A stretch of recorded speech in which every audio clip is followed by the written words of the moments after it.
Donc on va commencer cette dernière table ronde de la journée, qui est sur un sujet qui est aussi très important et dont on parle beaucoup, le fameux réenchanter l'expérience.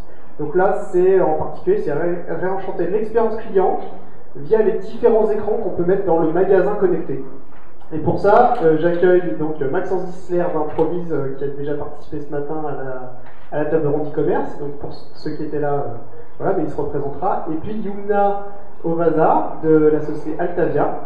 Et un troisième intervenant qui n'est pas physiquement présent, mais qui sera présent avec nous de façon un peu asynchrone, qui est Tina Kadirno, qui va nous présenter l'UCPA.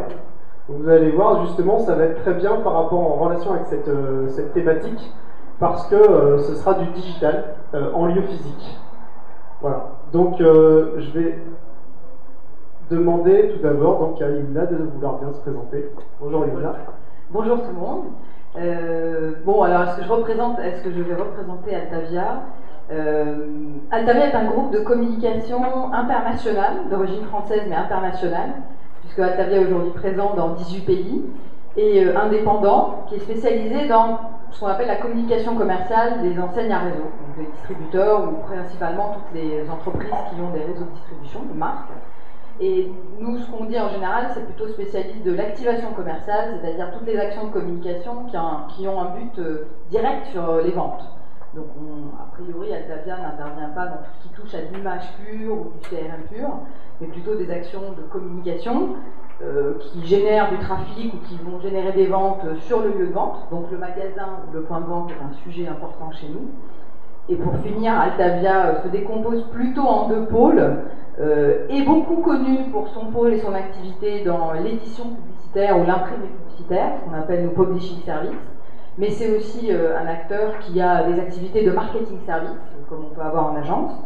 Et le digital est transversal aux deux, ce qui vous amène à moi. Pourquoi c'est moi qui suis là? Parce que moi, je suis responsable digital pour le groupe Altavia depuis moins d'un an. Ça fait à peu près 10 mois que je suis chez Altavia. Donc mon rôle est groupe, et c'est pour accompagner tout le développement du digital au sein des pôles, avec toutes les différentes BU, les patrons et les équipes, donc de Lille à la Chine, en passant par 15 pays en Europe. Et je confirme que la problématique du digital dans les points de vente n'est pas uniquement française, mais bien internationale. Voilà, ça c'est sûr. Et maintenant, je vais demander à Maxence de se représenter rapidement, quand même, pour ceux qui sont là depuis cet après-midi. C'est une problématique qui d'ailleurs n'est pas non plus que nordiste, mais aussi vraiment nationale. Donc je me suis déjà présenté, je vais faire très court, président fondateur de la société Improvise. On est spécialisé sur tout ce qui est édition, solutions d'aide à la vente sur tablette, écran, enfin tous les supports tactiles qu'on peut retrouver en point de vente, avec une hyper spécialisation sur la thématique du magasin connecté et de la convergence entre le online et le offline. Voilà. Donc, et la troisième intervenante qui va se présenter donc de façon interactive. Je vous laisse écouter. Bonjour, je suis Tina Kadirno, directrice de la stratégie client et du digital à l'UCPA. L'UCPA, c'est une structure donc, qui a été créée il y a près de 50 ans maintenant, donc en 1965 pour être très précise. Nous intervenons sur 3 grands métiers, dont un historique qui est le métier des vacances sportives, qui s'adresse aux jeunes de 6 à 39 ans. Un autre métier qui est celui des loisirs sportifs de proximité, pour lequel nous gérons, animons des équipements sportifs pour le compte de collectivités territoriales. Et enfin le troisième, qui est peu connu en fait du grand public, qui est le métier de la formation professionnelle au métier du sport et de l'animation musicale et scénique, dont une école de DJ qui est intégrée chez nous également. Donc une structure voilà, qui intervient depuis 50 ans donc dans le domaine du sport. Donc nous proposons 80 activités sportives réparties dans 70 destinations à travers le monde, 140 sites de pratique dont une bonne vingtaine à l'étranger, et nous avons accueilli à date à peu près 9 millions, un peu plus de 9 millions de jeunes aujourd'hui. C'est à peu près 230-250 000 jeunes qui nous font confiance chaque année, donc en vivant une expérience au travers de nos séjours. Alors je suis navrée effectivement de ne pas être présente parmi vous aujourd'hui physiquement, puisque j'interviens par ailleurs sur une autre conférence à Paris. Donc, malheureusement je ne peux pas être à 2 endroits donc différents. D'où voilà ce moyen technique qui nous permet quand même de traiter le sujet. Voilà, donc Tina a bien voulu accepter donc, de faire une interview asynchrone. puisque, en tout cas, moi, je voulais absolument la voir à cette table ronde aujourd'hui, parce que comme vous pourrez le voir justement juste après, c'est vraiment le spot UCPA. Peut-être qu'il y en a qui en ont entendu parler ici dans la salle. Ça a été mis en place il n'y a pas très longtemps, mais c'est vraiment un exemple, en tout cas en France, d'un magasin qui dispose de plusieurs écrans interactifs et connectés. Et justement, je vais demander donc de présenter ce spot UCPA, de nous faire visiter le spot, et c'est parti. Alors, le spot by UCPA s'inscrit dans une stratégie 100% digitale UCPA, oui, ça c'est clair, mais dans une dynamique de stratégie multicanale avant tout. C'est-à-dire qu'aujourd'hui, à UCPA, nous avons 7 canaux de vente qui s'orchestrent, dont 5 grands publics et 2 orientés B2B. Les 5 grands publics sont l'e-commerce d'une part, qui est passé devant le canal historique call center donc en 2009, donc qui représente un peu plus de 30% des ventes en grand public UCPA, donc l'e-commerce. Un réseau d'agences qui se distribue comme une peau de chagrin, mais qui aujourd'hui, au travers du spot, renaît, en tout cas dans un nouveau format, et puis un réseau plutôt distribution jeune qui est également présent dans nos dispositifs. Et 2 réseaux B2B, France et international, qui nous permet également de promouvoir notre offre sur les marchés étrangers. Donc la première zone, l'UCEP Spirit, donc double objectif, présenter d'une part le catalogue d'offres UCPA, mais cette fois-ci en format vidéo, donc pour favoriser l'immersion en fait dans l'univers UCPA. C'est vrai qu'aujourd'hui bon nombre de clients ont du mal à se projeter dans l'offre en fait qu'on propose, et c'est un moyen finalement de traduire le catalogue papier descriptif papier fixe, donc dans un format beaucoup plus vivant. Et l'autre zone qui est en fait l'UCEP en direct nous permet justement de connecter les centres, donc au spot, pour permettre aux visiteurs d'échanger avec les directeurs de site, avec les moniteurs, voire même aussi avec les clients. Donc l'enjeu à terme, c'est même de pouvoir suivre un groupe en évolution, donc avec les moniteurs et puis les clients, sports d'hiver ou bien même des spots, des stages en fait de surf tels qu'on peut les proposer, ou de stand-up paddle, ce qui est le cas juste derrière. Voilà, donc ici c'est une zone connectée, donc qui permet vraiment d'assurer une convergence entre les différents médias en fait UCPA. Finalement, c'est une sorte de hub hyper connecté qui permet donc aux visiteurs d'échanger entre eux naturellement, mais d'échanger avec leur communauté, voire même avec les centres naturellement, puisque c'est ça la grande promesse sur laquelle on s'engage. Alors ici, nous avons mis en place également 2 bornes interactives, donc des bornes qui permettent d'automiser le visiteur sur la consultation notamment de notre site internet, puisque c'est une façon d'accéder finalement à 100% de notre offre via ce catalogue interactif. Alors de fait, oui, il y a un réel intérêt, et ça on l'a vraiment constaté. On ne pouvait pas l'imaginer en fait au départ. On s'est dit bon, on va donner l'accès à notre site web, mais en même temps, ils n'ont pas besoin de se déplacer dans une boutique pour accéder à un site web, puisqu'on peut le faire depuis son smartphone, depuis une tablette, depuis son ordinateur, tout simplement. Et bien finalement, l'outil internet, notre site web, devient un outil de support aux ventes. Voilà, donc c'est plutôt intéressant, puisque de fait, on supprime la PLV donc traditionnelle papier dans le spot. Donc ici, nous avons une deuxième zone qui est la zone UCEP Tech. Donc l'objectif, c'est de promouvoir donc l'expertise sportive UCPA, donc via des contenus plutôt freestyle. Alors là, on a une petite photo de famille lors d'un événement Trophée des lycées, notamment qui s'est déroulé il y a quelques jours maintenant. Donc l'enjeu ici, c'est de pouvoir transmettre des contenus plutôt de très haut niveau, et donc pour promouvoir l'innovation technologique UCPA d'une part, mais également l'innovation technologique de nos partenaires, puisque l'UCPA sert également de laboratoire pour bon nombre de partenaires de grandes marques comme Rossignol. On travaille avec eux depuis 20 ans aujourd'hui, ce qui est le cas pour d'autres grandes marques, et donc on propose ici la transmission de spots de certains partenaires. C'est également dans cette zone que nous allons proposer chaque jeudi soir, quand ce sera possible techniquement parlant, donc logiquement cette semaine, donc les DJ Sessions. Donc dans un premier temps, elles sont enregistrées puisqu'elles sont déjà préparées, notamment avec le DJ Get Down qui nous a donc qui a travaillé avec nous sur ce sujet. Et la cible en fait, c'est de pouvoir transmettre en direct ou dans les conditions du direct des DJ Sessions en France, naturellement, sur nos sites Serre Chevalier, Lacano ou bien d'autres, ou bien même à l'étranger, Miami, Dubaï. Donc l'enjeu ici, c'est de pouvoir proposer des événements festifs, donc aux jeunes, pour passer un bon moment ensemble, tout simplement. Ici, nous avons donc la zone UCEP Live. Cette zone, en fait, nous sert dans le cadre d'organisation en fait, d'événements sportifs, tout simplement. Donc là, en l'occurrence, nous avons en fait des applis donc qui permettent de proposer en fait du fitness, tout simplement. Alors, on a toute une série de sujets qui sont proposés, mais au-delà de ça, donc on branche également une PS3. Donc on a une box beaucoup plus petite qui va être installée en fait très prochainement. Donc vous constaterez qu'il y a quand même encore quelques finitions à apporter donc au store dans son ensemble, mais au-delà de ça, on va installer également donc un simulateur de ski donc pour l'ouverture de la saison de l'hiver prochain notamment, qui permettra justement de proposer aux visiteurs de tester tout simplement son niveau par rapport au séjour qu'ils souhaitent faire. Ici, on organisera également des séances de coaching. Alors pas des séances de coaching où on installe son tapis pour faire des abdos obligatoirement, mais du moins on fait des séances de coaching qui permettent d'apporter en fait des conseils tout simplement à la préparation physique avant de partir au sport d'hiver ou partir tout simplement faire un stage de surf chez nous ou quelque activité en fait que ce soit.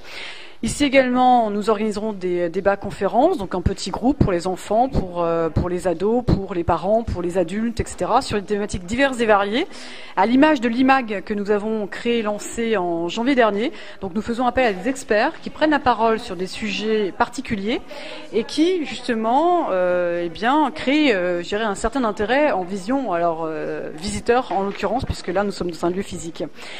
Nous organiserons ici donc la retransmission des JO, puisque c'est l'actualité de l'été, en lien avec notre activité naturellement. Donc ici également dans la zone tech, donc nous aurons 2 zones qui permettront de retransmettre justement ces événements importants pour nous. Donc voilà, une zone qui finalement sera en mouvement, je dirais quasiment permanent. Finalement, il n'y a que les idées qui peuvent manquer, puisque, en tout cas pour ce qui nous concerne, on n'en manque pas pour le moment. Ici, le bar Areza, c'est un espace qui permet aux conseillers séjour de réaliser tout simplement la réservation donc pour nos clients, donc des postes qui ne sont pas accessibles en vision donc visiteurs naturellement, puisque tous les autres espaces sont eux accessibles. Or, celui-ci, puisque derrière, au-delà du site web qu'on peut voir sur un des écrans, on a des outils techniques comme le système de réservation, l'outil CRM, qui sont assez peu sexy et naturellement pas du tout utilisés par nos clients en direct, mais par les conseillers séjour. Donc là, nous avons 4 postes de travail qui permettent de réaliser ces réservations. Alors l'UCEP Cool, l'objectif c'est de permettre en fait aux visiteurs de se poser donc dans un endroit où on privilégie l'immersion en fait dans l'environnement, dans la nature. Donc on a la possibilité de prendre un chocolat, un café, un thé, un verre d'eau tout simplement, puisque les machines sont mises à disposition. On peut se poser pour échanger avec un conseiller, un expert, ou bien tout simplement se poser un instant avec ses amis. Donc c'est vraiment une zone où on a plaisir en fait à se poser tout simplement.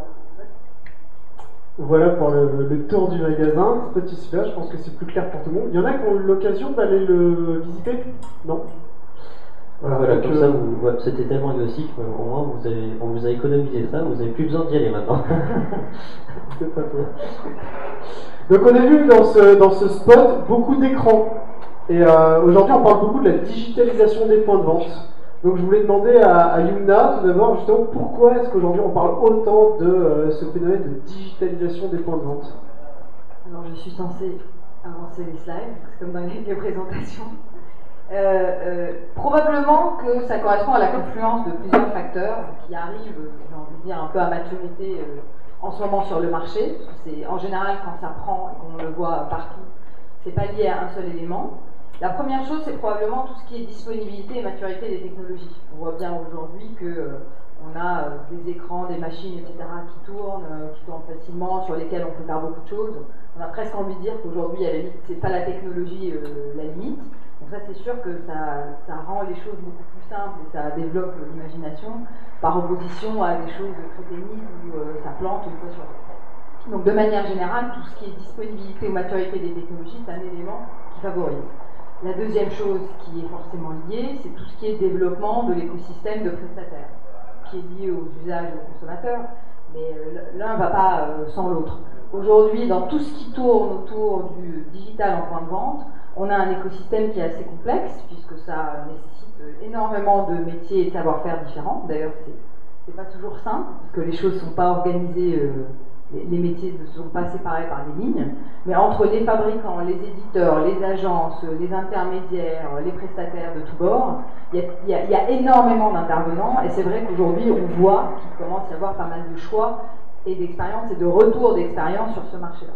Et sinon, c'est vrai que c'est assez compliqué parce que quand on est face à un ou deux intervenants qui des fois peuvent bloquer un peu le marché, ou si le marché ne bouge pas, derrière, on peut vite arrêter les expériences. Troisième élément, c'est pas mis dans l'ordre, hein, parce que des fois tout ça est lié, c'est un peu la poule et l'œuf.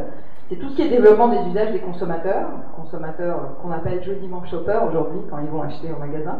C'est tous les usages liés au web et au mobile et à l'interactivité. C'est ça qu'on retrouve aujourd'hui dans le digital en point de vente, puisqu'on parle bien de digital en point de vente et non pas de borne en point de vente. Donc on voit bien que le sujet il est avec un grand D et il ne s'arrête pas uniquement à la borne.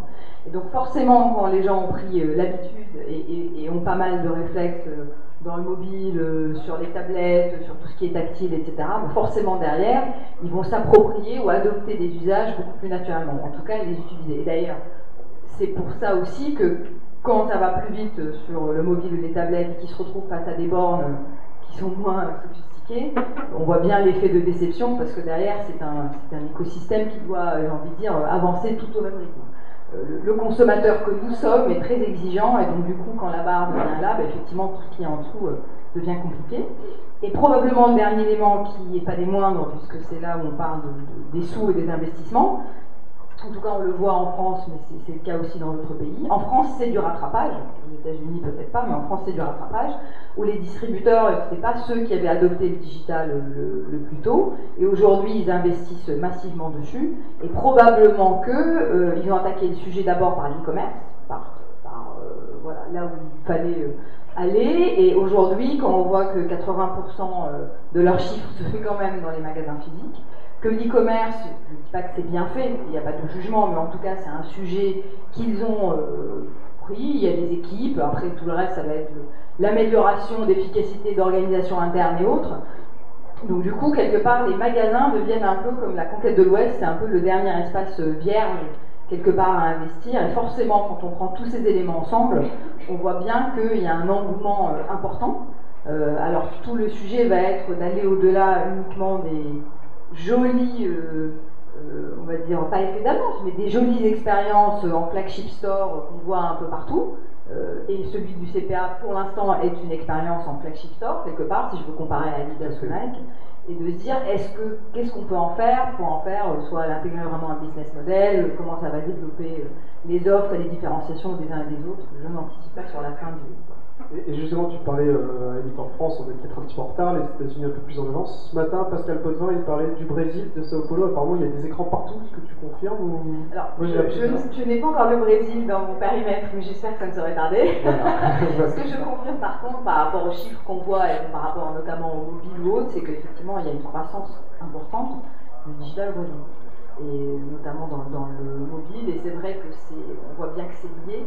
On voit bien que le mobile et le mobile des consommateurs est un facteur accélérateur du développement du digital dans les vendeurs, ou le mobile des vendeurs d'ailleurs. D'accord. Et justement, en France, là, cet écosystème, est-ce qu'il est prêt? Est-ce qu'il y a des lacunes? Est-ce qu'il est déséquilibré dans certains points? Fort heureusement, il n'est pas parfait, ce qui laisse des marges d'amélioration et d'opportunités à tout le monde. Après, je ne sais pas, c'est vrai que c'est compliqué. Comme moi je l'ai dit récemment, mais d'ailleurs ça ne vient pas de moi, c'est justement un des acteurs de cet écosystème qui avait fait référence à ça une fois dans une réunion, et je me suis permis de le citer parce que c'est très révélateur. Il disait le plus grand problème du digital en point de vente, c'est les femmes de ménage, parce qu'il faut bien brancher l'aspirateur. Et donc quand elle veut brancher l'aspirateur, elle débranche l'écran par exemple. Et donc c'est juste pour dire que c'est pas uniquement une notion de sophistication technique, c'est le fait que l'ensemble des intervenants fonctionne bien, que ce soit intégré à énormément de paramètres et que notamment le facteur humain, c'est le facteur le plus important, et donc c'est ça qui fait souvent que ça marche ou ça marche pas, et c'est pas forcément une sophistication uniquement technologique. Après, je pense qu'on doit le voir tous, effectivement, il y a de tout, c'est-à-dire qu'il y a beaucoup de gens qui sont très innovants, il y en a d'autres qui sont... très lourd, enfin ça peut nécessiter beaucoup d'investissement. On voit bien aussi, et d'ailleurs c'est intéressant, c'est qu'il y aura forcément un lien avec les téléconnectés.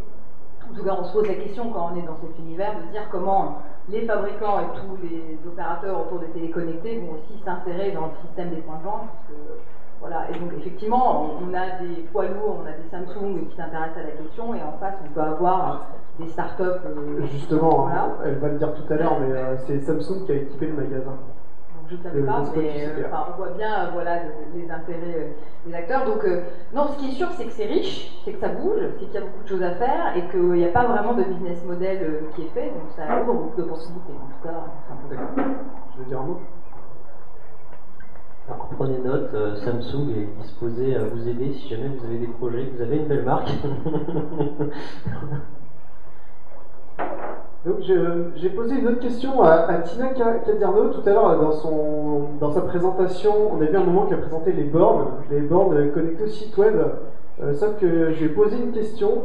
Ces bornes qui sont connectées, elles ne sont pas tactiles. Et je lui ai demandé pourquoi. On voit bien, il y a un gros trackball et puis un clavier, et sa réponse est très intéressante. Comme vous le voyez, qui n'est pas tactile. C'est une borne, comme vous le voyez, qui n'est pas tactile puisqu'il y a un clavier. Au départ, nous étions censés donc recevoir une borne tactile, mais finalement, on a détecté le besoin. Enfin, détecté, on a plutôt constaté qu'il fallait en effet adapter notre site pour faire en sorte que finalement il soit accessible en mode tactile, donc via une borne adaptée à cet effet. Donc d'un point de vue, je dirais temporaire, nous avons quand même mis en place ces bornes-là. Finalement, elles sont utilisées de manière, je dirais, pas intensive, mais extrêmement régulièrement de la part des visiteurs, donc ce qui est plutôt intéressant. Donc c'est vrai que la manipulation avec la petite molette, etc., c'est pas très pratique, mais néanmoins... Donc les visiteurs sont assez quand même ravis de pouvoir accéder finalement à un catalogue. Donc c'était justement l'introduction à la prochaine question à Maxence. Là, on voit bien ce genre de borne avec un clavier et une souris en magasin. C'est vraiment pas pratique. L'usage à la limite est là, mais il manque vraiment quelque chose en termes d'expérience en tout cas. Et je voulais demander à Maxence justement quelle est la valeur ajoutée aujourd'hui parce que le tactile ça existe depuis longtemps. Mais pourquoi est-ce que justement ça explose autant et quelle est la valeur ajoutée donc de ces interfaces tactiles pour les magasins en particulier? Alors, ma réponse se comporte en 3 parties. Première partie qui est l'intuitivité, et là je ne vais rien dire, je vais vous laisser regarder. Je vais vous laisser regarder ça, et puis je reprends la parole après. Tu peux couper le son, oui, parce que ça sert à rien. Voilà, donc ça c'est une personne qui a 13 mois, qui est un futur consommateur connecté, qui ne sait pas encore parler, qui ne sait pas encore lire, qui ne comprend même pas encore ce qu'on lui dit. Mais on le voit bien qui s'est déjà allé sur YouTube et mettre des. Donc c'est à la fois impressionnant et aussi inquiétant. Hein, ça dépend comment on regarde, sous quel angle on regarde. Mais voilà, le fait est qu'ici on a une personne qui n'a aucune base d'apprentissage, qui ne sait pas ce que c'est que YouTube, qui ne comprend pas ce qu'on lui dit. Mais elle a compris par le geste, par l'expérience qu'on pouvait lire des vidéos, mettre sur pause, etc. Voilà. C'est assez incroyable et c'est très évocateur. L'intuitivité, c'est ça. Et beaucoup d'enseignes qui ont dans leur stratégie de mettre de convergence entre le online et le offline vont avoir le réflexe de se dire ça va être simple, je vais mettre mon site web dans le magasin. Et puis là on reçoit une bande tactile, on teste le site web sur une bande tactile, et puis là c'est catastrophique. Parce que toutes les bandes tactiles ne sont pas aussi fluides qu'un iPad, et puis même de toute façon, c'est aussi fluide qu'on puisse avoir une bande tactile, un site web n'a pas été conçu pour un usage tactile, et encore moins pour un usage à l'intérieur du point de vente. Donc l'intuitivité, c'est la première partie de la réponse, pour l'expérience en magasin, quelque chose d'intuitif. Ça c'est une deuxième partie de l'intuitivité aussi. Là tu peux mettre le son, je vais remettre au début. Là, vous voyez les deux opposés. Hein. Toujours l'intuitivité.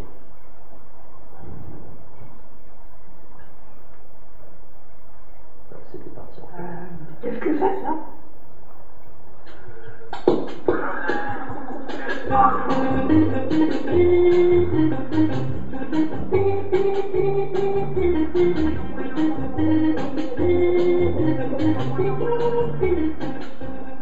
Dans un hôpital, quelque chose comme ça, là. Alors, c'est pas une bonne vidéo. Alors, je vais essayer d'avancer un peu. Ouais, fallait ça, ouais. Mais ça serait pas une petite lumière.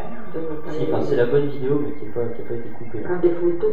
C'est plusieurs personnes en fait qui testent des objets. Ça, c'est un petit haut-parleur.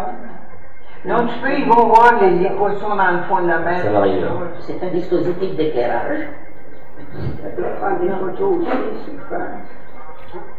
C'est un œil magique. Un dispositif pour écouter. Alors, j'avance un peu. Voilà, ça y est, on y arrive. C'est beau, ça. Qu'est-ce que c'est beau ça? C'est bien fini, mais qu'est-ce que c'est? C'est un miroir. Il était maintenant, je ne peux pas communiquer. Ah.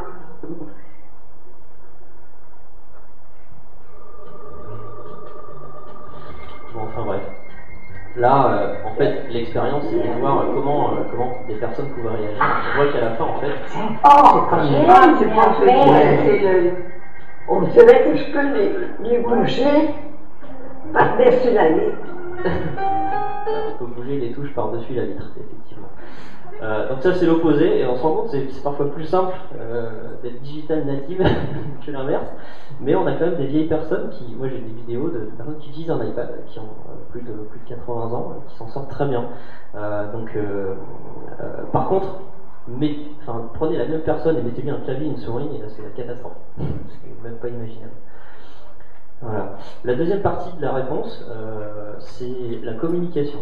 Un écran tactile est beaucoup plus favorable à une communication, ce que j'appelle tripartite, écran, client, vendeur, qu'un clavier souris. Il y a des expériences qui ont été faites aux États-Unis sur notamment cet impact de ce qu'on appelle les nouvelles interactions de machines sur les consommateurs, enfin sur le dialogue. Et la comparaison, c'était de comparer tout ce qui était utilisé, clavier souris, interface traditionnelle, et écran tactile. Un des tests qui était marquant et qui est anecdotique, qui est vraiment représentatif, c'est vous mettez plusieurs personnes derrière un ordinateur qui est équipé d'un système double écran. Donc, ce que c'est un système double écran, c'est qu'on peut passer la souris d'un écran à l'autre. Et vous mettez une personne qui est en train d'expliquer quelque chose et qui va avec sa souris passer d'un écran à l'autre, puis qui va revenir, puis qui va refaire une troisième fois, une quatrième fois. Tout le monde va regarder le pointeur de la souris, et même s'ils s'arrêtent de parler, ils vont regarder le pointeur de souris en fait. Les gens, quand ils sont sur un clavier et une souris, vont regarder un pointeur de souris, ils vont même pas se regarder dans les yeux. Même si la personne s'arrête de parler, les gens vont regarder, bêtement, à gauche, droite, et vous pouvez faire ça 5 fois de suite. En général, on s'arrête au bout de la 4e fois, mais c'est assez spectaculaire. Au moins, avec un écran tactile, on se regarde dans les yeux, et on discute, et c'est beaucoup plus propice à la communication. Voilà, ça c'est un deuxième axe de réponse. La troisième partie, c'est l'expérience, c'est la différence entre la télé et le cinéma. C'est le même film, c'est le même contenu, c'est pas du tout la même expérience. Aller regarder Avatar en DivX à la maison ou au cinéma en 3D, on vit pas la même chose, c'est pas le même film. Et pourtant, c'est la même histoire, mais on vit pas du tout la même chose. C'est exactement la même chose ici. C'est-à-dire qu'en ayant une surface grande, une belle expérience, etc., on va vivre une émotion qu'on n'aurait pas vécue à la maison, sur le site web tout seul, etc. Et ça, c'est intéressant aussi. Voilà. Bon, je crois que c'est assez clair. J'ai posé une autre question, donc traditionnelle, comme j'ai posé tout le long de la journée à mes invités qui avaient des enseignes connectées. C'était pourquoi est-ce que vous avez lancé ce projet de magasin connecté, donc là pour le coup le spot UCPA. Donc j'ai posé la question à Tina, et voici ce qu'elle a répondu. C'est ce projet dans le cadre de la stratégie multicanal que nous souhaitions mettre en œuvre. La question qui s'est vraiment posée pour notre réseau de distribution physique, donc notre réseau d'agences, c'est est-ce qu'on maintient, oui ou non, des agences dans notre dispositif global de distribution au regard, d'une part, tout simplement, du comportement et des usages des jeunes générations auxquelles on s'adresse, parce qu'il faut le rappeler, on s'adresse aux 6-39 ans, donc une population qui ne connaît pas véritablement le mode agence de voyage traditionnel, ou dans tous les cas, agence de voyage qui est sortie complètement de leur univers de référence. Donc si nous maintenions dans notre réseau de distribution un réseau physique, donc une agence en l'occurrence, il fallait que cette agence, ce concept, soit complètement aligné par rapport aux usages et comportements des jeunes générations. Donc à savoir intégrant les technologies nouvelles, le digital, la connectivité, l'interaction, etc. Donc finalement, nous avons conçu un cahier des charges qui se résume en 4 grands mots. Qui nous animait pendant quelques mois, 100% digital, 100% contenu, 100% connecté pour 300% de full expérience. C'est vraiment ça le cahier des charges initial, c'est ça l'objectif cible qu'on vise.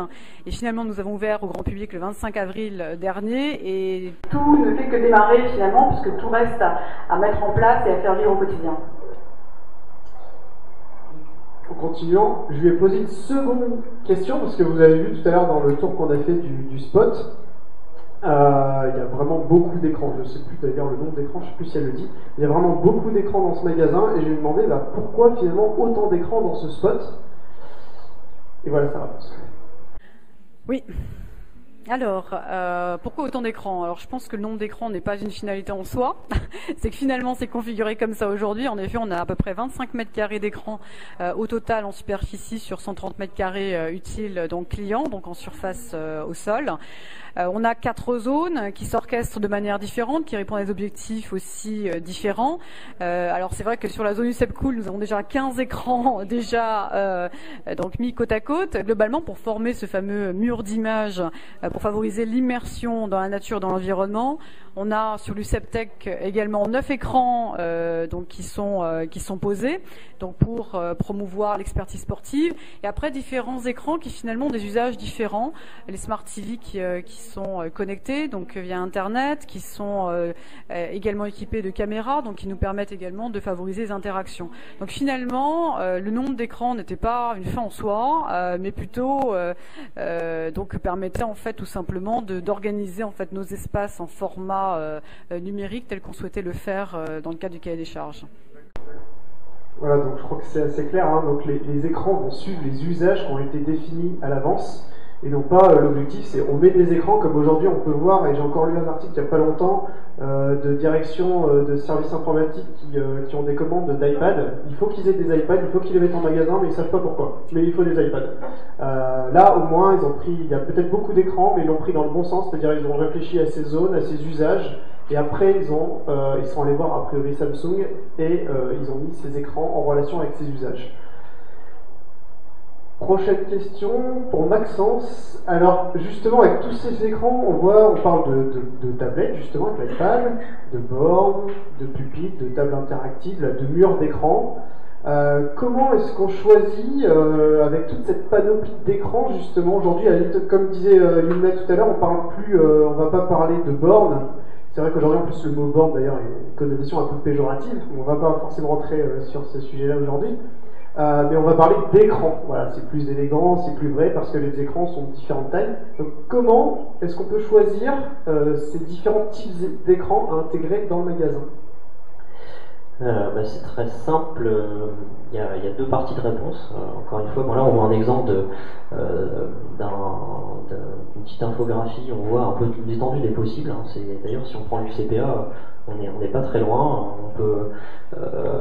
On a vraiment un champ de possibles qui est assez vaste. Ça peut être la table, ça peut être des kiosques qui sont posés chez Allo Bébé par exemple. C'est ce système-là qui est utilisé pour faire un espace de comparaison. Vous avez le mur géant ici, ça peut être des télés qui sont accrochés au mur. Donc effectivement, il y a énormément de possibles, mais les possibles vont être définis par l'usage. Voilà, ça c'était la réponse à la question précédente. Par contre, comment choisir? Il suffit de se poser 2 questions toutes simples. Alors, la taille ça compte. Est-ce que je vais pas être trop petit par rapport à l'usage, à l'importance de l'usage que je veux mettre en avant? Et là, on va aussi réfléchir en termes d'enjeu. Quel est l'enjeu que je veux accorder à mon expérience? Est-ce que je fais ça sur une petite tablette ou est-ce que la taille va être importante? Aujourd'hui, il y a une étude qui a été menée, je crois, par Adobe, qui disait que les utilisateurs de tablettes tactiles dépensaient 2 fois plus qu'avec les smartphones. Imaginez avec encore plus grand qu'un iPhone. Bon. Voilà, donc c'est volontairement humoristique, hein, parce que c'est pas forcément vrai, mais en termes d'expérience, en tout cas, nous on a pu constater que le même logiciel sur un grand écran, sur un moyen écran, on n'a pas du tout le même ressenti, et ça change encore quand on met un écran droit ou un écran à plat. Il y a des réponses par rapport à ça, c'est parce que justement sur des produits plus chers, il faut qu'on prenne plus le temps du choix de l'achat, donc sur un écran plus confortable, on va rester plus longtemps. Sur les téléphones mobiles, par exemple, c'est des achats plus d'impulsion, plus rapides, etc. Sur des produits qui sont plus chers, donc peut-être un peu plus complexes, on va prendre plus le temps, et donc plus confortable sur un grand écran. Et la deuxième réponse à cette étude-là aussi, c'est que ceux qui ont des tablettes sont certainement plus riches que ceux qui n'ont que des smartphones. Oui, après ça aussi ça joue, hein, c'est vrai. Tout dépend du confort qu'on veut apporter ou de l'importance qu'on accorde au confort. Le confort de lecture, le confort d'utilisation. Certaines enseignes, c'est important, c'est dans leur ADN de marque que le confort et la satisfaction client soient optimales. Dans d'autres enseignes, c'est pas le cas, parce que le positionnement est différent. Donc là encore, c'est l'usage et le positionnement de la marque qui va définir ça. Mais en tout cas, la taille a un impact, ça c'est sûr. La deuxième partie de réponse qui est extrêmement simple, c'est la fluidité. La fluidité, ça compte, et on va le voir au travers d'une petite vidéo. Louis, tu vas pouvoir couper le son. La fluidité, ça compte. Voilà. Dans le sens où quelque chose qui n'est pas fluide, c'est difficilement utilisable. Donc là, c'est un test qui a été mené dans une enseigne qui a pris son site web en fait et qui l'a mis sur une borne tactile, mais quand même en faisant quelques adaptations de manière à ce que ça soit pas trop catastrophique. Et au final, on se rend compte que c'est plutôt catastrophique. Donc la fluidité, ça compte. La meilleure façon de trouver un écran qui va être fluide, c'est de tester. Faites un test, et tant que vous n'avez pas trouvé un écran qui répond à votre standard de fluidité, enfin, ce que vous atteignez comme objectif, enfin, ce que vous voulez atteindre comme objectif de fluidité, vous changez à chaque fois d'écran. Aujourd'hui, je pense que le standard, il est défini par une grande marque avec une pomme. Si on ne retrouve pas cette expérience-là qu'on a l'habitude sur son téléphone ou sur sa tablette, on est forcément déçu. Je pense qu'ils auraient fait imposer ce standard-là. Voilà. C'est pour ça que ces bornes, à la limite, avant qu'ils pouvaient passer à peu près, aujourd'hui c'est impossible d'avoir ce genre de borne si les gens ne retrouvent pas ce standard. Bien sûr. À la maison, maintenant les standards sont imposés par Apple, c'est clairement la référence. En termes de fluidité, ça va devenir une attente, enfin en tout cas une déception de ne pas avoir quelque chose d'aussi fluide qu'un iPad. Par contre, je crois qu'il est important de préciser qu'il n'y a pas que Apple qui est capable de faire aussi fluide et aussi bien. Disons que c'est le standard, mais il y a beaucoup d'autres technologies. Certains sont capables de faire aussi fluide et aussi bien. C'est moins connu, voilà, mais ça existe. Ça existe effectivement. iPad a plus un positionnement grand public utilisateur. Dès qu'on dépasse la frontière du B2C, on est plutôt dans le B2B, on se rend compte que Apple a ses propres limites. C'est même presque difficile de mettre en place des iPads en magasin, plutôt en termes de logistique. Et là, il faut plutôt rencontrer des DSI pour les interroger, avoir leur point de vue. Comment vous gérez les iPads en magasin quand vous devez faire des mises à jour, etc. Donc il y a d'autres solutions effectivement, et puis c'est un vrai choix, mais en tout cas là, le principal point c'était la fluidité, c'est vraiment quelque chose d'important. Et pour la taille aussi, limite la taille. Ouais, pour la taille justement, je rajouterais, tout à l'heure on a eu le témoignage de Salomon justement, je ne sais pas s'ils sont toujours là. Voilà, il faut que la taille, je n'avais pas posé la question, mais je l'ai déjà posé avant, justement pourquoi ils n'ont pas mis des tablettes. Ils ont mis des écrans plus grands parce que ça favorise le dialogue vraiment entre le vendeur et le client. C'est plus confortable de discuter à deux devant un écran qui est assez grand plutôt que sur un petit smartphone. C'est sûr que c'est pas confortable. Et une tablette, c'est très très limite quand même pour discuter à deux devant. Et comme tu disais tout à l'heure, par rapport à l'aspect communication, il faut quand même que la taille soit suffisante. Et vu qu'on a vu toute la table ronde d'avant et même toutes les tables rondes, on s'y retrouve, l'aspect vendeur qui accompagne ce dispositif-là est tellement important qu'on ne peut pas se contenter justement d'avoir des petits écrans. Et pour finir, justement, pour faire le relais du spot du CPA, ils ont mis donc sur les pupitres, ils ont des petits téléphones justement des Samsung, parce qu'ils sont tous équipés Samsung, et des tablettes Samsung. Et bien déjà, ils vont enlever les smartphones, ils ont posé sur des pieds, parce que personne ne les utilisait, ils utilisaient les tablettes, forcément c'est plus grand.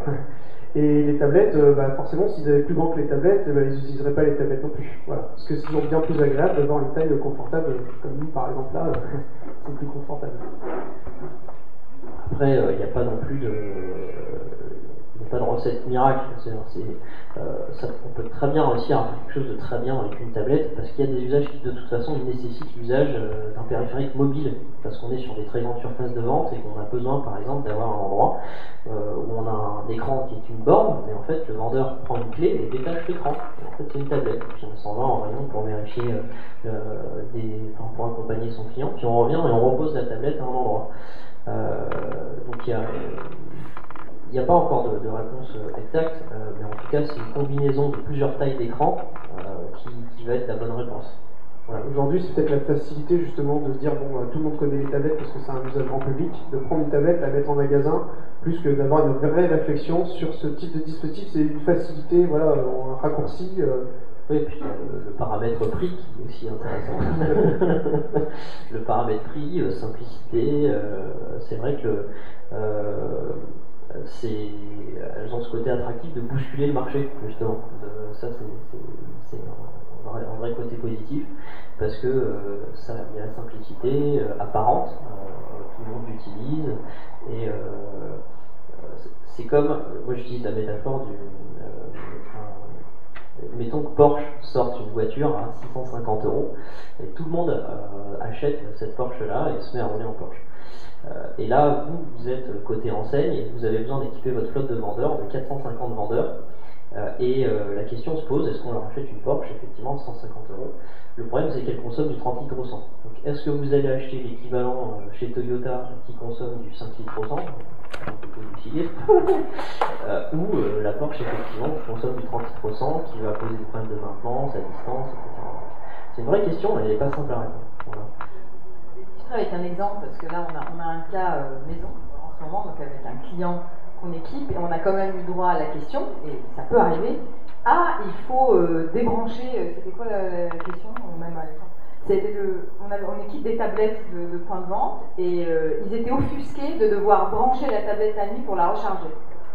Ça a été un point d'achoppement assez lourd et de discussion, etc. Alors que, je dois dire, très naturellement, on s'était même pas posé la question, même si c'était spécifié, de se dire ça va de soi qu'à un moment donné, il faut qu'il y ait quand même un humain quelque part qui vienne rebrancher ces tablettes. Donc c'est pour dire qu'effectivement, des fois, Alors si quelqu'un dans la salle a envie d'inventer la tablette qui marche avec une dynamo, ça peut peut-être intéresser des gens. C'est une vraie question. C'est vrai qu'aujourd'hui il y a des effets de mode sur lesquels on surfe aussi, parce que ça nous permet d'expérimenter de nouvelles choses et c'est intéressant. Mais en même temps, c'est vrai que c'est des questions que des gens ne se posent pas. Et derrière, quand on est dedans, effectivement, ça devient plus compliqué. C'est une vraie anecdote. Tout à fait. Je peux garder le micro. Voilà, donc prochaine question. Comment est-ce qu'on les intègre? Donc comment on les choisit et comment on les intègre dans le point de vente? Parce qu'on l'a vu, il y a un parcours, par exemple, dans le spot du CPA, la question de l'intégration au sein du point de vente. Est-ce que tu peux nous en dire un peu plus? Alors moi j'ai fait un choix stratégique, contrairement à mes camarades, de ne pas mettre de vidéos et de jolies choses qui bougent, mais des slides, donc je ne sais pas si c'est visible. Voilà. En fait, si on donne une réponse de consultant, c'est magique, c'est parfait, on intègre tout ça au parcours client et à la stratégie, ça fonctionne, et on sait très bien que dans la vraie vie, ça ne se passe jamais comme ça. Donc j'ai plutôt essayé de vous mettre des paramètres forcément qui vont de soi, mais plutôt des échelles et des niveaux de réflexion, parce que quel que soit l'angle par lequel on prend le problème, normalement on retombe à un moment ou à un autre dans l'enseigne sur ces problématiques-là. Donc forcément, c'est en lien avec, normalement, le parcours du client ou du consommateur, avec la stratégie de marque. J'ai envie de dire, la vérité, elle est quand même au milieu entre les deux. Souvent, ce qui se passe, il y a 3 échelles.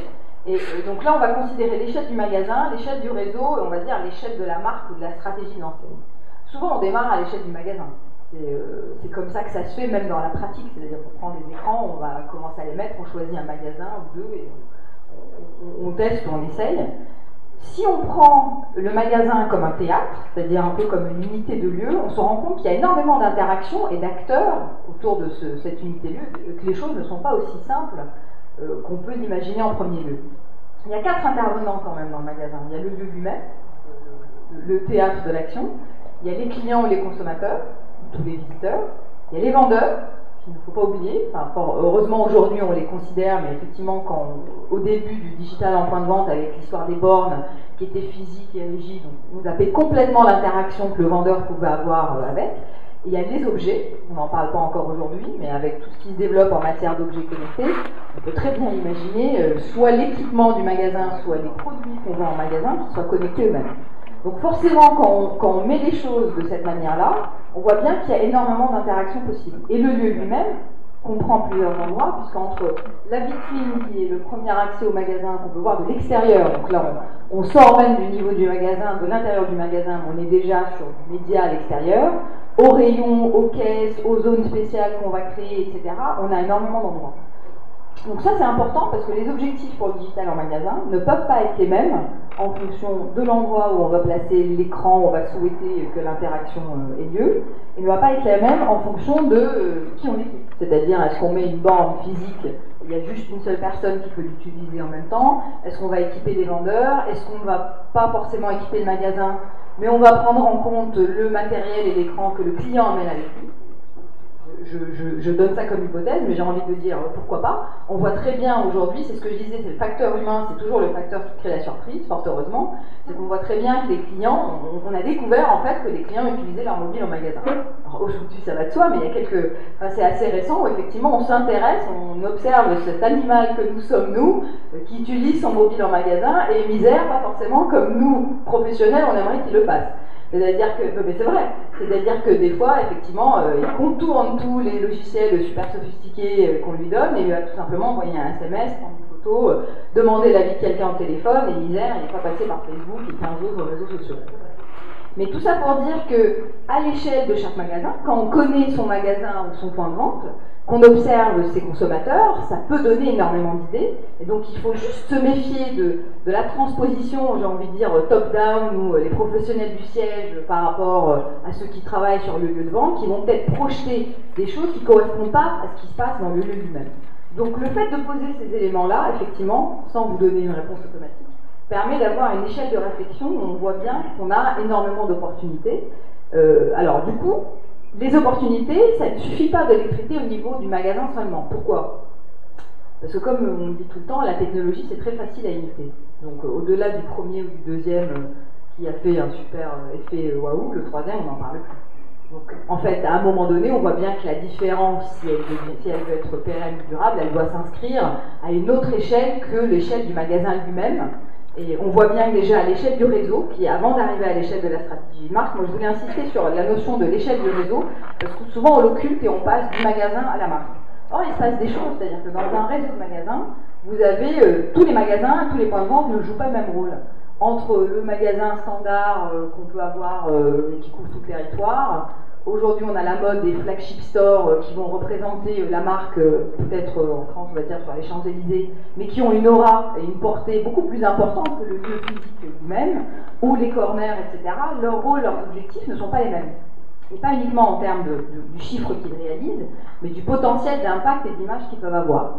Donc ce qu'on fait dans un flagship store n'a pas forcément, et en général n'a jamais pour vocation, d'être reproduit dans tous les magasins. Alors, peut-être qu'au départ on l'imaginait comme ça, et puis ce sont les retours d'expérience qui montrent qu'il faut les traiter différemment.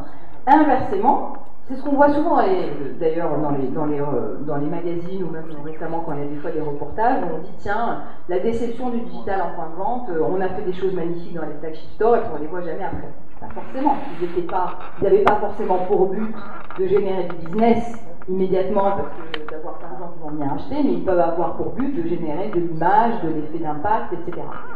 Et ça c'est très important. Mais c'est très important quand on le maîtrise et quand on le sait à l'avance. Et j'ai envie de dire, ça dépend aussi de la marque, parce que quand vous avez une marque où l'image est un actif important dans lequel on investit, l'image a un poids sur l'activité, c'est pas la même chose que quand on vend, j'en sais rien, moi, des vêtements pour enfants à petit prix, et encore, peut-être que la manière d'intégrer l'innovation est liée au prix. Donc du coup, ça nous amène à l'échelle de la stratégie de marque, qui est de dire, à un moment donné, au-delà du magasin lui-même et du rôle du magasin au sein du réseau, quel est le rôle du digital en magasin par rapport au parcours client que nous avons et comment on va intégrer ou quelles sont les possibilités de ce digital en magasin par rapport à un consommateur qui peut se renseigner avant mais qui peut très bien venir en magasin pour aller acheter sur internet après. Donc ça ne se passe pas de manière linéaire, j'ai envie de dire fort heureusement, qui peut utiliser son mobile en magasin, qui peut avoir au contraire envie de discuter avec le vendeur parce que sinon il peut très bien tout faire chez lui et qu'il ne va pas venir en magasin si c'est pour rester devant une borne. On a plein de cas de figure possibles et on a des générations qui n'ont pas les mêmes comportements. On peut peut-être imaginer que les jeunes digital natives vont utiliser facilement les bornes en magasin, mais on peut aussi imaginer qu'ils n'aient pas envie de venir en magasin parce qu'ils sont peut-être embêtés, ou à l'inverse, au contraire, il y a des études qui montrent, qui plébiscitent le fait d'aller en magasin. Mais en fait, les études montrent ce qu'on a envie de leur montrer, et aujourd'hui, on est tous dans le doute, donc personne ne peut prévoir l'avenir, et donc en fonction de qui a commandité l'étude, on peut très bien voir des angles différents. Ce qui ne veut pas dire que l'étude n'est pas valable, ça veut juste dire que personne ne détient la vérité, qu'on est encore à l'ère d'expérimentation et que finalement, j'ai envie de dire, le rôle de l'enseigne est clé, parce que quelque part, la différence, elle va la faire elle-même par la stratégie qu'elle va affirmer et par le fait de dire, dans ma stratégie, dans ma vision, dans ce que je veux mettre en avant, c'est plutôt ces rôles ou ces usages ou ces services que je vais proposer à mes clients. Et c'est ça qui fait la différence. C'est est-ce que le rôle du digital qu'on assigne au magasin fait écho avec la marque et donc du coup alimente son positionnement, sa valeur, ou au contraire apparaît juste là comme quelque chose qu'on fait parce que c'est dans l'air du temps, mais à la limite, il serait là ou il serait pas là, ça ne changerait pas grand-chose. Je ne sais pas si j'ai été très claire, mais je voulais simplement montrer effectivement qu'il y a différents niveaux d'échelle de réflexion, qu'on les prend jamais dans l'ordre, parce que dans la vraie vie, ça ne se passe pas comme ça, mais ce n'est pas une raison pour ne pas les aborder, et que ce n'est pas forcément des raisonnements très complexes, et qu'on est des fois effectivement surpris de voir que des choses ne sont pas conçues de cette manière. Ça a été coupé, c'est fini. Il n'y a que moi qui peux parler. Donc, détournement. Pile, c'est pareil. Bon, les micros n'ont pas de fil non plus. Parce que... voilà. Et justement, j'allais dire, on a glissé un petit peu, on a pris en retard. Donc, je ne sais pas s'il y a beaucoup d'entre vous qui sont pressés par le temps au niveau d'aller prendre un train, qui avaient prévu de le prendre juste après la table ronde. Donc, on va essayer peut-être d'accélérer un petit peu. Parce que j'ai déjà vu 2 personnes qui viennent de nous quitter, donc on va essayer d'avancer un peu. J'ai posé une autre question à Tina, donc c'est assez rapide aussi, par rapport à cette difficulté. Donc j'ai voulu savoir quelles étaient les difficultés rencontrées dans l'intégration justement de ces écrans. Elles sont multiples, je dirais. Avec des poids plus ou moins variables. En l'occurrence, alors peut-être resituer un petit peu le sujet, on a mis en œuvre ce projet en 3 mois. C'est-à-dire qu'on a reçu les clés de l'espace en janvier, début janvier, et on a livré donc, c'était près fin mars, pour une ouverture à fin avril. Donc finalement, la problématique, elle a été déjà d'un point de vue organisation et RH. Ça, c'est le premier point. Deuxième point, donc sur la partie technique, plus ou moins, puisque finalement on avait avec notre partenaire Samsung des équipes de pros avec nous, donc ils nous ont vraiment facilité la mise en œuvre de ce projet. Sans eux, tout ça n'aurait pas été vraiment possible, ça c'est sûr. Donc on avait des experts et il faut en fait se doter vraiment d'expertise forte sur ce point-là si on veut se lancer dans une aventure pareille. Et puis ensuite, je pense que l'enjeu maintenant, c'est de pouvoir assurer la promesse sur laquelle on s'engage, connectivité, interaction, donc notamment avec les centres. Et là maintenant, l'enjeu, c'est d'équiper nos centres d'outils pour permettre justement les interactions avec le spot, pour créer ce fameux hub hyper connecté sur lequel on s'engage. Voilà, donc c'est vraiment pas quelque chose qui doit s'improviser, il faut se faire accompagner, donc pas juste commander des iPads ou des écrans, puis après se poser la question de ce qu'on va faire, où est-ce qu'on va les mettre. Et autre chose aussi, donc depuis ce matin, et c'est le thème d'ailleurs de magasins connectés, on voit certains magasins qui vont mettre donc des bornes interactives, des écrans interactifs qui vont pas être connectés au monde du web, mais juste par exemple au système d'information locale, etc. Comme par exemple, pour les citer quand même, les magasins But qui ne sont pas connectés au web, mais qui font de l'extension de gamme via des écrans interactifs, mais qui sont connectés uniquement au système d'information locale. Mais pourquoi justement aujourd'hui on parle de magasins connectés au web, bien sûr, et pourquoi est-ce si important que ces écrans soient connectés? Je pense que Ilumna a bien répondu, je pense, à une grande partie de la question. C'est une question de stratégie de marque. Soit on décide d'avoir 2 magasins. J'ai le magasin réel qui est mes points de vente, et j'ai mon magasin internet. Et je considère que c'est des magasins qui sont autonomes et qui se débrouillent et qui font chacun leur vie, et il n'y a pas d'interaction entre les deux. Dans ces cas-là, il y a presque un climat concurrentiel. Sauf que le consommateur, lui, il passe de l'un à l'autre, il change pas de maison. Et alors certains acteurs décident d'entretenir ça, puisque c'est simple, hein, on ne va pas changer ce qui existe et ce qui fonctionne. Et le constat, c'est que effectivement, les enseignes qui décident de ne pas créer l'interaction entre le web et le point de vente, mais qui décident de rester dans le monde du point de vente et donc connectés au catalogue seulement du point de vente, bah, les clients qui sont au préalable, qui ont préparé leurs achats sur Internet et qui viennent en magasin, bah, ils se retrouvent avec des produits qui ne sont pas dans le catalogue du magasin ou qu'on ne peut pas acheter dans le magasin, que le vendeur de toute façon ne veut absolument pas vendre parce que Internet est son concurrent, donc il ne va certainement pas être prescripteur du site Internet. Donc oui, alors, en termes de stratégie de marque et d'enseigne, c'est effectivement important. Le contenu qui doit être connecté, c'est tout simple. Alors, prenez votre iPhone et mettez-le en mode avion. Quelle utilité il va avoir? Les ventes, c'est pareil, hein, il faut qu'elles puissent être mises à jour, il faut qu'elles puissent évoluer, il faut que le contenu soit continuellement actualisé. Donc là, évidemment, il faut absolument que ça soit connecté. Une borne déconnectée, aujourd'hui, n'a vraiment pas de sens. C'est aussi un intérêt de pouvoir générer de la statistique et de la consolider. Ici, par exemple, en collectant des statistiques sur toutes les bornes, sur plusieurs magasins, on est capable de générer un vrai outil de pilotage purement métier, c'est-à-dire avec des statistiques. Là, gamme par gamme, on est capable de savoir quelles sont les familles de produits les plus consultés en magasin. C'est parfois très différent dans le magasin et sur Internet, puisqu'on a les mêmes statistiques sur Internet. Et c'est intéressant de pouvoir les analyser pour justement derrière prendre des décisions opérationnelles sur quel magasin on va équiper, quel type de magasin on va équiper, flagship store, ou plutôt petit magasin excentré, ou plutôt magasin en centre-ville. Donc ça c'est important. Et là, évidemment, si on n'a pas de bande connectée... Ouais, là on est dans la dimension réseau qui est expliqué Yumna, c'est ça. Et le dernier point, c'est... Voilà. Quand on a des solutions qui sont en point de vente, et arrive ce qui doit arriver continuellement, tout le monde l'a déjà vécu, c'est je suis en point de vente et pouf, j'arrive sur un écran bleu, une borne qui ne marche pas. Donc là, si vous n'avez pas prévu dès le départ dans votre organisation un système où on est capable d'avoir un intervenant qui peut se connecter à distance sur les bornes et faire un premier niveau d'intervention pour relancer ou remettre la borne en fonctionnement, en service, c'est problématique parce que sans connexion on ne peut pas le faire. Voilà, donc pilotage purement SI, informatique, pilotage métier et contenu. Voilà. Donc voilà pourquoi il faut que ça soit connecté et que dès qu'on pense à une solution déconnectée, très rapidement on se rend compte que le problème le plus simple à résoudre c'est d'avoir une bonne connexion.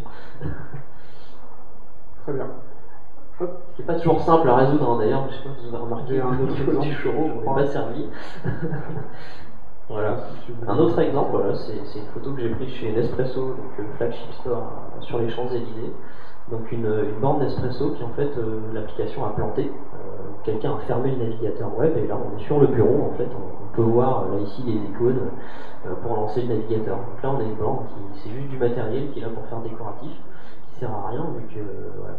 Donc là encore, un système qui est peut-être connecté, mais en tout cas, il n'y a pas le système qui permet de faire de l'intervention à distance, ou en tout cas du monitoring, pour savoir que la borne a été plantée et qu'il faudrait la relancer. Ça aussi, c'est important. J'ai terminé, nickel. Très bien. Autre question à Yumna, puis après il y a un dernier bilan fait par Tina Cadierno. Donc Yumna, justement, la digitalisation et la connexion des points de vente, pour toi, est-ce que c'est un gadget ou une vraie nécessité pour le futur, même si je connais déjà certainement un peu la réponse. La réponse c'est celle du Nini. J'ai adopté à certains considèrent encore ça comme du gadget. Hein. Je ne sais pas, je ne sais pas. Ce que je veux dire par là, c'est que l'intégration du digital semble être une tendance de fond, ça c'est sûr, on n'imagine pas le contraire.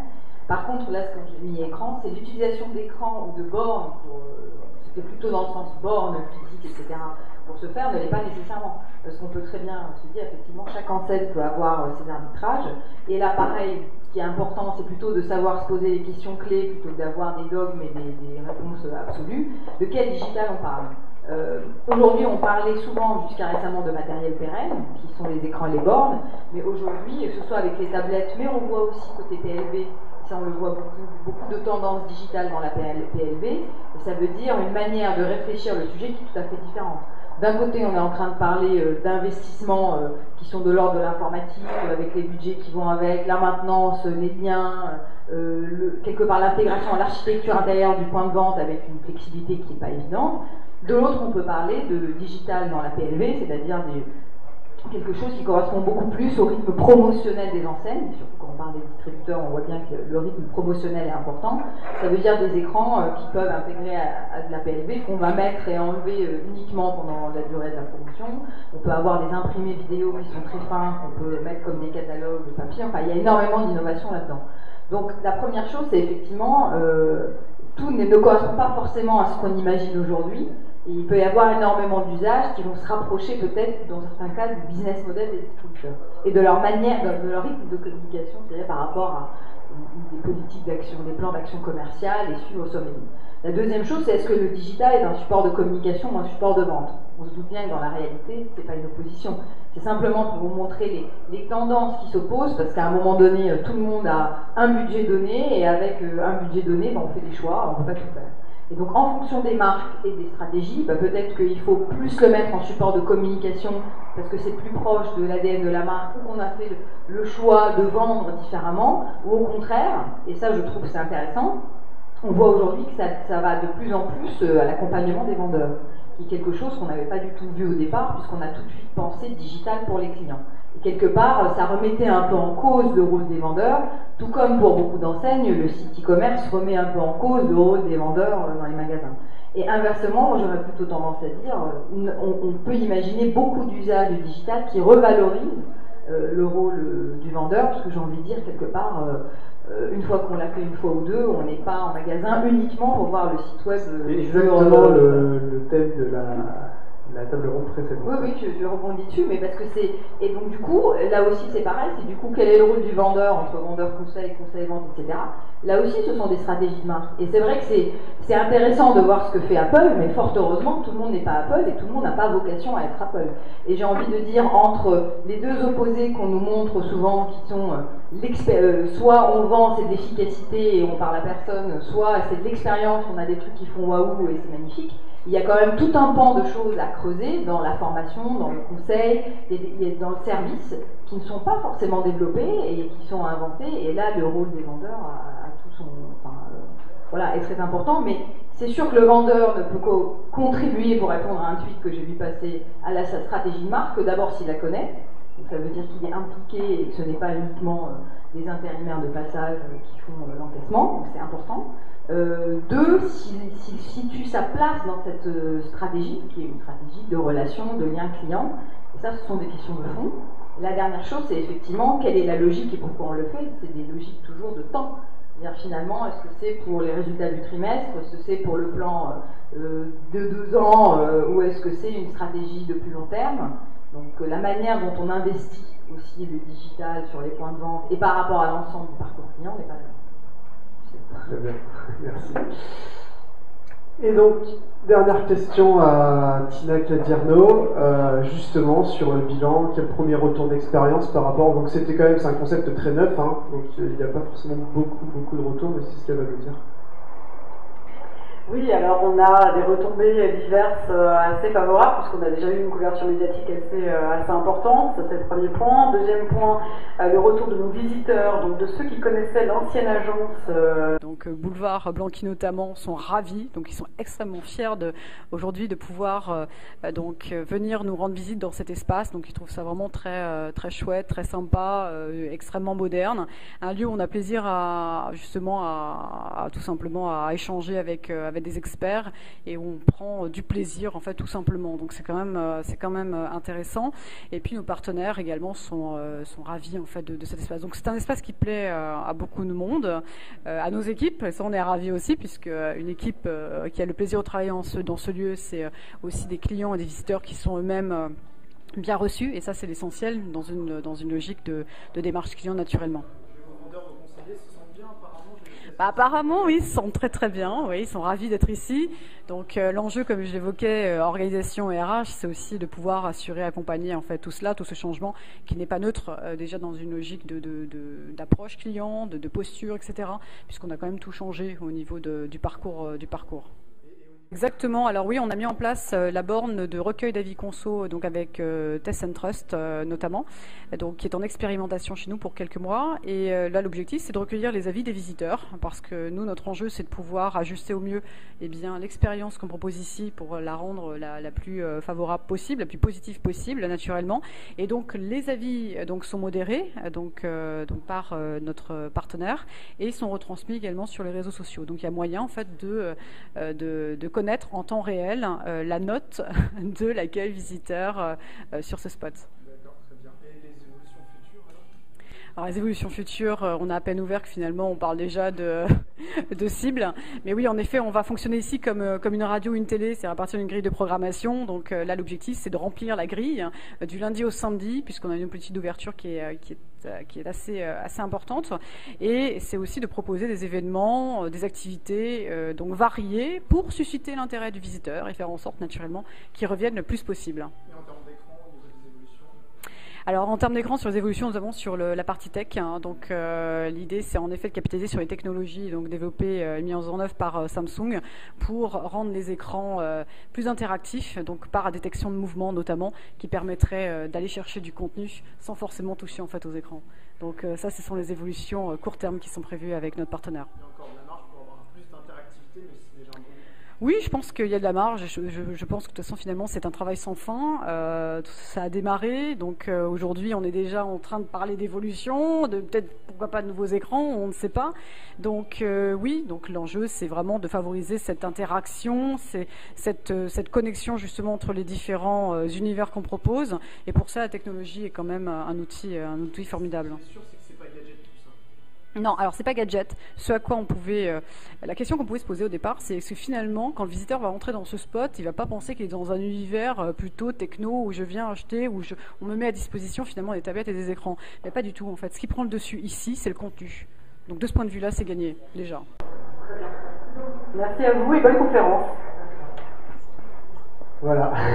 Donc je crois que c'est clair. Ce qui prime, c'est le contenu, pas forcément le support. Mais il faut que le support soit quand même adapté pour valoriser ce contenu. Enfin, je pense que ça résume assez bien la table ronde.